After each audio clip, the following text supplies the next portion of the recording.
여기 충격적인 사실이 밝혀졌습니다. 미국 CNN 기자가 한국에 중국인 혐오 영상을 취재하러 왔다가 경악할 수밖에 없었습니다. 한국인들의 위선적인 태도와 교묘한 속임수에 그만 입이 다물어지지 않았다는데요. 그가 카메라에 담은 한국의 실체는 세계를 충격에 빠뜨렸습니다. 대체 이 기자가 본 한국의 어두운 이면은 무엇이었을까요? 그날이 선명하게 떠올라요. 제 이름은 레논이에요. 미국 CNN의 국제 특파원으로 일하고 있어요. 15년 동안 전쟁터와 자연재해 현장을 누비며 진실을 카메라에 담아왔었어요. 그런데 그날의 일은 절대 잊을 수 없을 거예요. 평소와 다름없이 책상에 앉아 다음 기사를 구상하고 있었어요. 그때 니콜라이가 흥분한 얼굴로 제 책상으로 성큼성큼 다가왔었죠. 그의 발걸음은 빠르고 단호했어요. 그가 보여준 태블릿 화면에는 SNS에 퍼지고 있는 영상이 재생되고 있었습니다. 영상 속에는 한 중국인 관광객이 서울의 식당에서 소리를 지르며 쫓겨나는 장면이 담겨 있었어요. 이봐, 레논. 한국에서 벌어지고 있는 상황을 봤어? 중국인들을 개처럼 취급하고 있다고. 니콜라이의 목소리가 너무 커서 주변 사람들이 우리를 쳐다보기 시작했어요. 다른 영상에서는 백화점 직원이 중국인으로 보이는 손님을 노골적으로 무시하는 모습도 있었죠.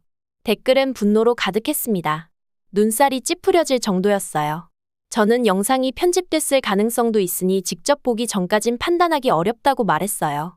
하지만 니콜라이는 제 말에 코웃음을 쳤었어요. 그의 눈빛에서 강한 적대감이 느껴졌죠. 니콜라이는 자신의 친구도 한국에서 똑같은 일을 당했다며 격분했었습니다. 선진국 행세하면서 실제론 외국인들을 동물처럼 취급하는 후진국이야.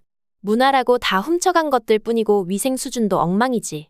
한국 사람들은 겉으론 웃으면서 속으론 다 내쫓고 싶어하는 이중적인 민족이라니까. 니콜라이의 말은 점점 과격해졌고 목소리가 커질수록 주변 동료들의 시선이 우리에게 모였어요.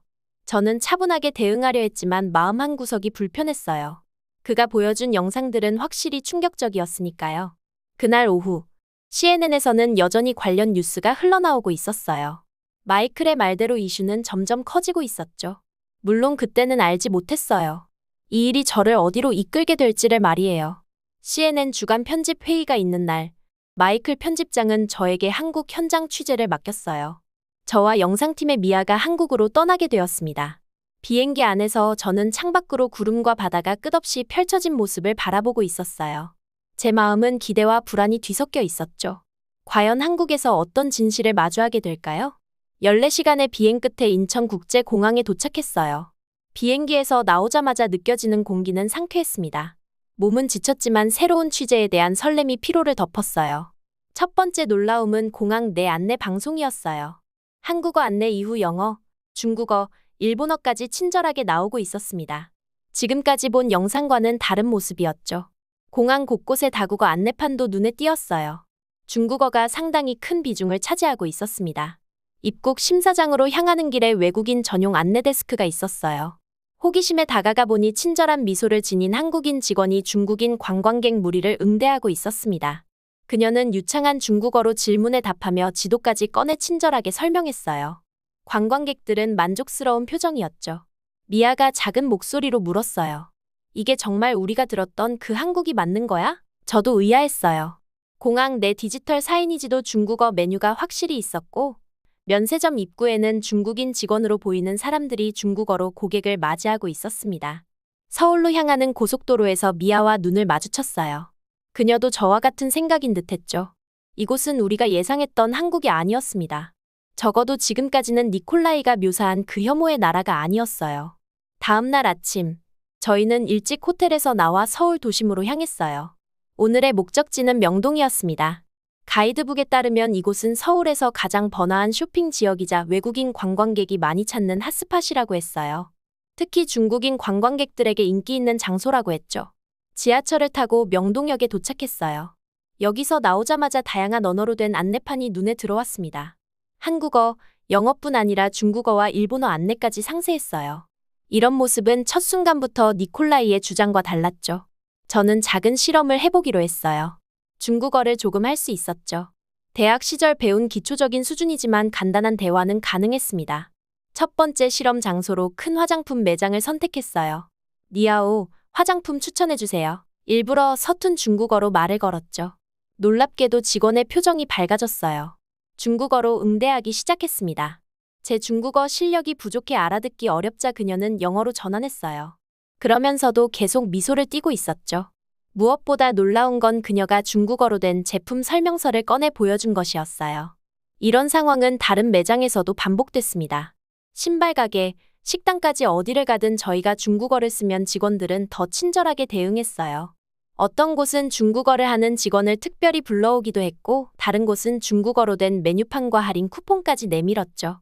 오후가 되자 미아가 의아한 표정으로 물었어요. 왜 니콜라이의 영상에는 이런 모습이 한 번도 나오지 않았는지 모르겠어. 저도 점점 혼란스러워졌어요. 제가 경험한 한국은 중국인에게 적대적인 나라가 아니었습니다. 오히려 그 반대였어요. 서울을 돌아다닌 지 사흘째. 저는 자유롭게 도시를 탐험했어요. 대중교통은 놀라울 정도로 정확했고 길 찾기도 어렵지 않았습니다. 사람들은 바쁘게 움직였지만 외국인에게 불친절하다는 느낌은 전혀 받지 못했어요. 제가 발견한 것은 높은 수준의 신뢰를 바탕으로 한 사회였습니다. 이런 경험들은 니콜라이가 묘사한 한국의 모습과는 너무나도 달랐어요. 그가 보여준 영상 속 한국은 불친절하고 배타적인 나라였지만 제가 직접 경험한 한국은 친절하고 신뢰할 수 있는 곳이었어요. 이제 저는 알아요. 진실은 때로 왜곡된 프레임 속에 가려질 수 있다는 것을요. 하지만 우리가 직접 가보고 눈으로 보고 마음으로 듣는다면 어떤 오해나 편견도 진심 앞에서는 무너질 수 있어요. 그날 밤 잠이 들면서 서울의 소리들, 자동차 경적, 멀리서 들려오는 음악, 수백만 명의 사람들이 살아가는 소리들 이 열린 창문으로 흘러들어왔어요. 내일은 우리를 진실에 더 가까이 데려다 줄 것입니다. 그 진실이 무엇이든지 말이에요. 다음날 저희는 니콜라이의 영상에서 가장 많이 회자된 장소, 바로 그 논란의 식당을 찾아가기로 했습니다. 그 영상 속에서는 중국인 관광객이 소리를 지르며 쫓겨나는 장면이 담겨 있었어요. 그 장면은 전 세계적으로 퍼져 한국의 이미지에 큰 타격을 입혔죠. 식당을 찾는 것은 어렵지 않았습니다. 꽤 유명한 곳이었어요. 건물 외관은 영상과 동일했죠. 근처에서 잠시 관찰한 후 점심시간이 시작되자 자연스럽게 입장했습니다. 가슴이 두근거렸어요. 과연 어떤 모습을 보게 될까요? 입구에 들어서자마자 직원이 밝은 미소로 맞이했어요. 영어로 인사하며 테이블로 안내했고 일행이 몇 명인지 물었고 메뉴를 건네주었습니다. 별다른 불친절함은 찾아볼 수 없었어요. 오히려 손님들을 배려하는 모습이었죠. 주변을 둘러보니 다양한 외국인 손님들이 있었어요. 일본인 가족, 서양인 커플 그리고 몇몇 중국인 단체도 보였습니다. 모두 평화롭게 식사를 즐기고 있었어요. 영상 속 그 긴장감이나 불편한 분위기는 전혀 느껴지지 않았죠. 주문을 하면서 중국어로 몇 마디 섞어 말해봤어요. 직원은 놀라지 않고 중국어로 응대하려 노력했죠. 그녀의 중국어는 서툴렀지만 기본적인 소통은 가능한 수준이었습니다.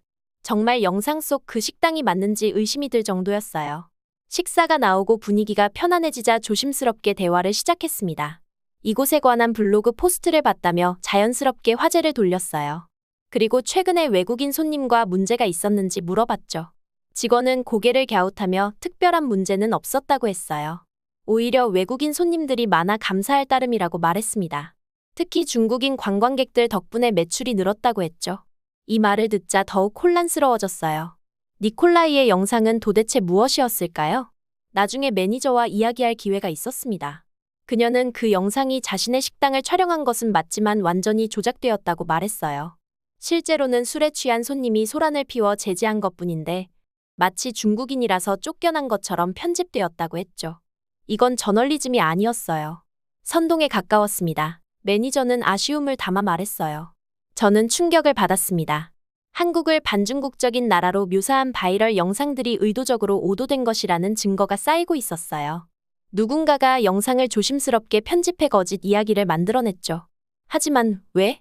누가 한국과 중국의 관계를 해치는 것으로 이득을 볼까요? 그 자리에 앉아 이 정보를 처리하면서 저는 기자로서의 제 일이 그 어느 때보다 중요하다는 것을 깨달았어요. 이렇게 조작된 영상들 뒤에 숨은 진실을 찾는 것은 어려울지 모르지만 필요한 일이었죠. 전 세계 사람들이 거짓말을 바탕으로 의견을 형성하고 있었으니까요. 미아를 바라봤어요.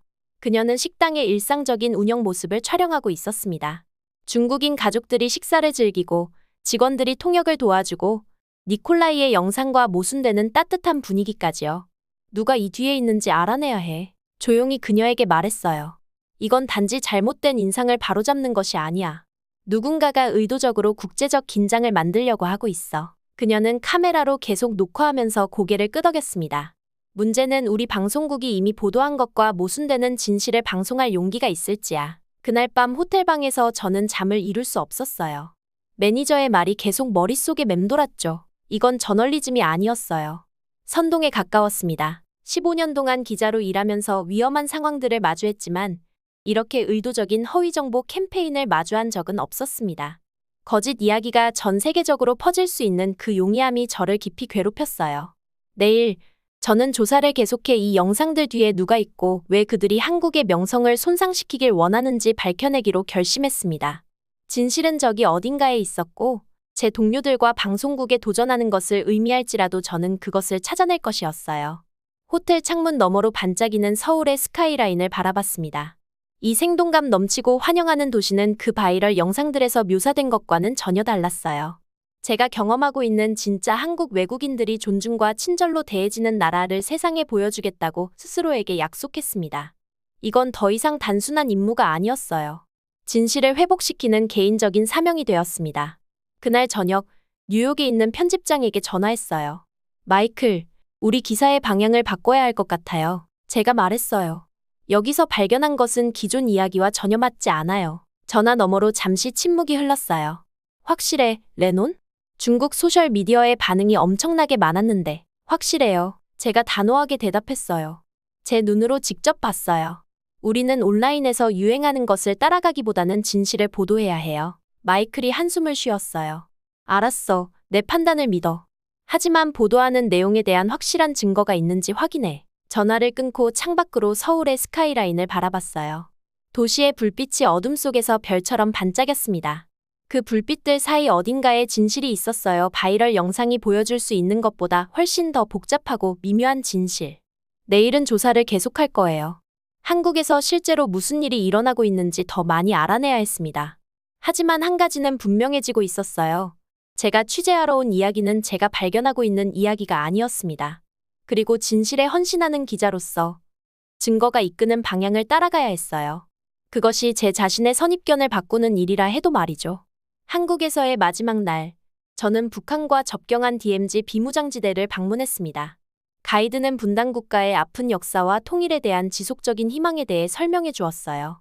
그곳에 서서 북한을 바라보며 저는 한국 사람들이 수세기에 걸친 침략, 점령, 전쟁 그리고 분단을 통해 얼마나 회복력이 강했는지 생각했습니다.